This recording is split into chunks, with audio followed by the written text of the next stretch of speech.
हमारे पेरेंट हमें बचपन में ही प्ले स्कूल में डाल देते हैं। उसके बाद primary, secondary, high school and college complete करने के बाद जब बात पैसे कमाने की आती है, तब हमको रियलाइज़ होता है कि हमने 18 साल पढ़ाई करने के बाद भी पैसों से रिलेटेड कुछ नहीं सीखा। और इसी गलती की वजह से हमें पूरी लाइफ बस पैसों के लिए काम करना पड़ता है। इतना ही नहीं बल्कि पूरी लाइफ काम करने के बावजूद भी हम बहुत कम पैसे सेव कर पाते हैं। तो अगर आप इस रेट रेस में ना फंसकर कुछ अलग करना चाहते हो, तो आपको ये ऑडियो बुक पूरी सुननी चाहिए। इस ऑडियो बुक में आप सीखेंगे कि अपनी छोटी सी इनकम को कैसे आप फाइनेंशियल फ्रीडम में बदल सकते हैं। मैं आपको कुछ ऐसे फाइनेंशियल रूल्स भी बताने वाली हूँ, जिससे आप अपनी पूरी लाइफ में करोड़ों रुपए बना सकते हैं। बट ये सब जानने के लिए आपको ये ऑडियो बुक पूरी सुननी पड़ेगी। तो चलिए शुरू करते हैं। ये ऑडियो बुक सिर्फ उनके लिए नहीं है जो पैसे कमाना चाहते हैं, बल्कि ये स्टूडेंट, एम्प्लॉई, एंटरप्रेन्योर, जो लोग इन्वेस्टर बनना चाहते हैं या जो लोग अपनी फैमिली के लिए पैसे कमा रहे हैं, उन सभी के लिए है। तो आप अब तैयार हो जाइए, क्योंकि आपके हाथ वो खजाना लगने वाला है जो आपको करोड़पति बना सकता है। Financial rule number 1, never put your money in bank. आज के टाइम में हम ऐसी इकोनॉमी में जी रहे हैं जहाँ सेविंग करने वाले को पनिश किया जाता है और बोरो करने वाले को अप्रिसिएट किया जाता है। फॉर एग्ज़ाम्पल, अगर हम इंडिया के किसी भी बैंक में पैसे रखते हैं, तो बैंक हमें बदले में 3 से 4% तक इंटरेस्ट पे करती है। वहीं स्विट्ज़रलैंड, स्वीडन, जर्मनी, डेनमार्क और जापान जैसी डेवलप कंट्री में लोग अगर बैंक में पैसा रखते हैं तो बदले में उनको 0.5% से 0.75% तक इंटरेस्ट पे करना होता है। यानी कि इन इन कंट्रीज़ में बैंक इंटरेस्ट रेट नेगेटिव है, और इंडिया में हमें बैंक 3 से 4% तक इंटरेस्ट दे रहे हैं। इसका मतलब ये बिल्कुल भी नहीं है कि बैंक में पैसे रखने से हमारे पैसे इंक्रीज़ रहे हैं, क्योंकि इंडिया में इन्फ्लेशन रेट यानी कि महंगाई दर 4% से 6% के बीच में है।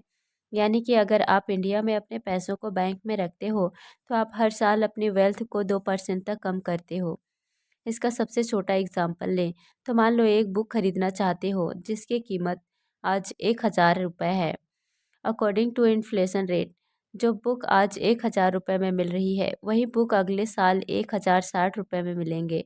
लेकिन बैंक में तो आपका पैसा सिर्फ 4% के इंटरेस्ट रेट से ही बढ़ेगा, तो इनडायरेक्टली आपको अपने ही जेब से 20 रुपये एक्स्ट्रा देने पड़ेंगे।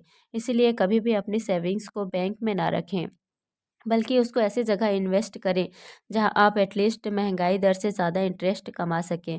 और इसके लिए आपके पास मल्टीपल ऑप्शंस हैं, जैसे एफडी या bonds. Financial rule number 2, understand the rules of stock market.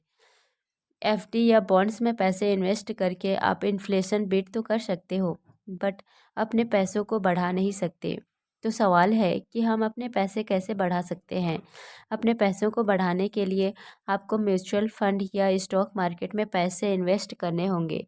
लेकिन जब बात स्टॉक मार्केट की आती है तो बहुत सारे लोग घबरा जाते हैं, बट घबराने के बजाय अगर आप स्टॉक मार्केट की हिस्ट्री स्टडी करके कुछ पैटर्न्स को समझोगे, तो आप बड़ी ही आसानी से लॉन्ग टर्म में स्टॉक मार्केट से बहुत सारा पैसा कमा सकते हो। क्योंकि किसी भी खेल में जीतने के लिए आपको उस खेल के रूल्स पता होने चाहिए। उसी तरीके से स्टॉक मार्केट में पैसे बनाने के लिए आपको स्टॉक मार्केट के रूल्स पता होने बहुत ज़रूरी है। एक किसान मौसम में बदलाव की पूरी जानकारी रखता है, और उस जानकारी के अकॉर्डिंग ही वो सही टाइम पे बीज डालता है और सही टाइम पे फसल काटता है। इसी तरीके से शेयर मार्केट में भी पैसे इन्वेस्ट करने का और पैसे वापस निकालने का एक सही समय होता है। और ये सही समय जानने के लिए आपको शेयर मार्केट की हिस्ट्री समझनी होगी। और यूएसए स्टॉक मार्केट की इसी हिस्ट्री को समझने के लिए ऑथर ने बुक में 7 फैक्ट्स बताए हैं, जो कि आपको स्टॉक मार्केट के सीज़न को समझने में हेल्प करेंगे। अब क्योंकि ये फैक्ट्स आपको फाइनेंशियल फ्रीडम अचीव करने में मदद करेंगे, इसीलिए ऑथर ने इन फैक्ट्स को फ्रीडम फैक्ट्स कहा है। तो अब आप उस सत्य सारा 7 तथ्य जानने वाले हैं जो आपको फाइनेंशियल फ्रीडम दिलाने वाले हैं में मदद करेंगे। Freedom fact number 1, on average collection F have occurred account once a year since 1900। जिस तरीके से हर साल आपका बर्थडे आता है उसी तरीके से सन 1900 से आज तक यूएसए स्टॉक मार्केट में ऑन एवरेज हर साल करेक्शन आता है। और करेक्शन हम कंडीशन को कहते हैं जब स्टॉक मार्केट अपने पीक से मिनिमम 10% एंड मैक्सिमम 90% तक गिरता है।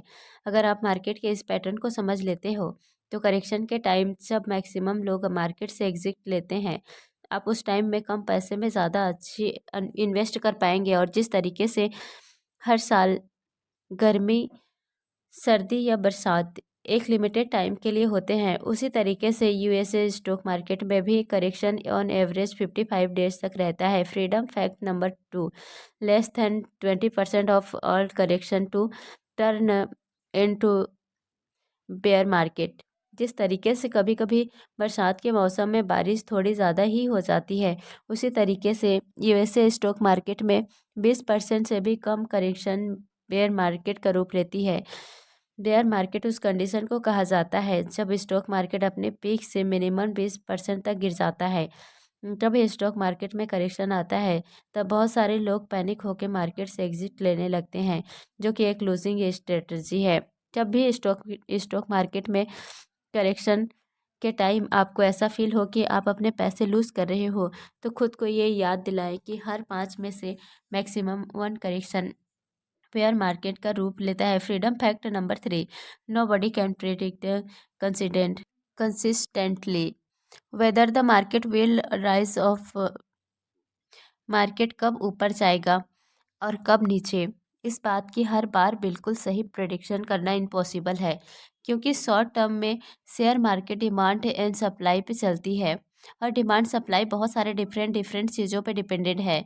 इसीलिए शॉर्ट टर्म में स्टॉक मार्केट को प्रेडिक्ट करने की कोशिश ना करें। और जो लोग शॉर्ट टर्म में स्टॉक मार्केट को प्रेडिक्ट करने का दावा करते हैं वो या तो बेवकूफ़ होते हैं या झूठे। Freedom fact number 4, the stock market rise over time despite mini short term set. जिस तरीके से हर साल गर्मियों के बाद सर्दी आती है उसी तरीके से स्टॉक मार्केट में भी हर करेक्शन और बेयर मार्केट के बाद अच्छी लहर आती है। लेकिन इस लहर का फ़ायदा लेने के लिए ये इम्पोर्टेंट है कि आप हमेशा स्टॉक मार्केट से कनेक्ट रहें। अगर आप यूएसए स्टॉक मार्केट की हिस्ट्री देखोगे तो लास्ट 35 ईयर्स में से 27 ईयर्स मार्केट में पॉजिटिव रिटर्न दिया है। इसीलिए स्टॉक मार्केट में लॉन्ग टर्म इन्वेस्टमेंट करने के बावजूद आप पैसे लूज़ करें इस बात के चांसेस ऑलमोस्ट नेग्लिजिबल है। Freedom fact number 5, historically bear market happen every 3 to 5 year, यानी हर 3 से 5 सालों में बेयर मार्केट आता है और यही वो परफेक्ट टाइम होता है जब आपको अपना मैक्सिमम इन्वेस्ट करना चाहिए क्योंकि बेयर मार्केट 45 दिन से लेकर 694 दिनों तक रहता है। मतलब ऑन एवरेज कोई भी बेयर मार्केट 1 साल तक रहता है। इसीलिए किसी के लिए भी यही परफेक्ट टाइम है मैक्सिमम इन्वेस्ट करने का। Freedom fact number 6, bear markets become bull markets and pessimism becomes optimism. जब भी बेयर मार्केट आता है तब मैक्सिमम लोग होपलेस होकर मार्केट से एग्जिट ले लेते हैं। लेकिन स्टॉक मार्केट की हिस्ट्री के अकॉर्डिंग यही वो परफेक्ट टाइम होता है जब हमें मार्केट में टिके रहना होता है। और इसी से related richest investor Warren Buffett का एक कोट भी है, the stock market is a device for transferring money. So अगर आपने ये ऑडियो बुक यहाँ तक सुनी है तो आई होप आपको ये ऑडियो बुक पसंद आई है। अपना फीडबैक देने के लिए कमेंट में 2 लाइन ज़रूर लिखें और वीडियो को लाइक करके अपना प्यार भी हमें भेज सकते हैं। By the way, let's go to the topic. Financial rule number 3, patience is the key. Financial world में आप जितना ज़्यादा पेशेंस रख पाओगे आपको उससे कहीं ज़्यादा रिवॉर्ड मिलेगा। फॉर एग्ज़ाम्पल, अजय 19 साल की एज में इन्वेस्टमेंट शुरू करता है और वो हर महीने 5,000 रुपये इन्वेस्ट करता है। लेकिन 27 साल की एज तक आते आते अजय अपनी इन्वेस्टमेंट बंद कर देता है। वही दीपक 27 की एज में इन्वेस्टिंग शुरू करता है और वो 65 साल की एज तक इन्वेस्ट करता है। अजय और दीपक दोनों ही अपने इन्वेस्टमेंट पे 10% का इंटरेस्ट अर्न कर पाते हैं। अजय ने 19 साल से 27 की एज तक यानी कि 8 साल तक हर मंथ 5,000 इन्वेस्ट किए। इसीलिए अजय ने टोटल 4,80,000 रुपये इन्वेस्ट किए और वही दीपक ने 27 की एज से 65 की एज तक हर मंथ 5,000 इन्वेस्ट किए। यानी कि दीपक ने टोटल 38 सालों तक हर मंथ 5,000 रुपये इन्वेस्ट किए। यानी कि दीपक ने टोटल 22,80,000 रुपये इन्वेस्ट किए। अभी आपको क्या लगता है 65 की एज में किसके पास सबसे ज़्यादा पैसा होगा, अजय के पास या दीपक के पास? आप नीचे कमेंट करके अपना आंसर बताओ। कैलकुलेशन के हिसाब से अजय के पास 65 साल की एज में 2,70,00,000 रुपए होंगे। वही दीपक के पास 65 की एज में 2,30,00,000 रुपए होंगे। यानी कि अजय ने दीपक से लगभग 5 गुना कम पैसे इन्वेस्ट किए, लेकिन फिर भी उसे 40 लाख रुपए एक्स्ट्रा मिले, क्योंकि उसने काफ़ी जल्दी इन्वेस्टिंग शुरू कर दी थी। इसी तरीके से आप भी जितनी जल्दी इन्वेस्टिंग शुरू करोगे और जितना लॉन्ग टर्म तक इन्वेस्ट करोगे, आप उतना ज़्यादा पैसा बना पाओगे। इसीलिए जितनी जल्दी हो सके उतनी जल्दी इन्वेस्टिंग शुरू करें, चाहे थोड़ा ही पैसा इन्वेस्ट करें।